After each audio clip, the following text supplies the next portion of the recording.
In today's video, I'm going to teach you how to add assembly to a product during checkout. Start by opening the product page for the item you want to buy. Take a moment to review the product details carefully so you can confirm it's the correct item before moving forward. This is especially helpful if the product comes in different sizes, styles, or versions. Once you're on the product page, look for information about assembly. Some items offer assembly as an optional service, while others may not include it at all.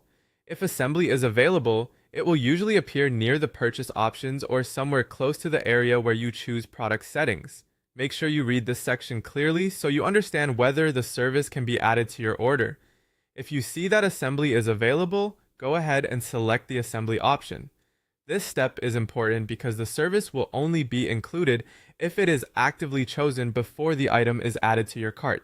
Double check that the option is selected properly so there's no confusion later in the checkout process. After that, add the item to your cart. Once it's in your cart, it's a good idea to quickly review everything before continuing. Check that the correct product is there and confirm that the assembly option has been included if you selected it. This quick review can help prevent mistakes and save time. When everything looks right, move on to checkout. Follow the checkout process as usual by reviewing your cart, continuing through the purchase screens, and completing your order. Before placing the order, take one final look at the order summary to make sure the product and assembly service are both listed correctly.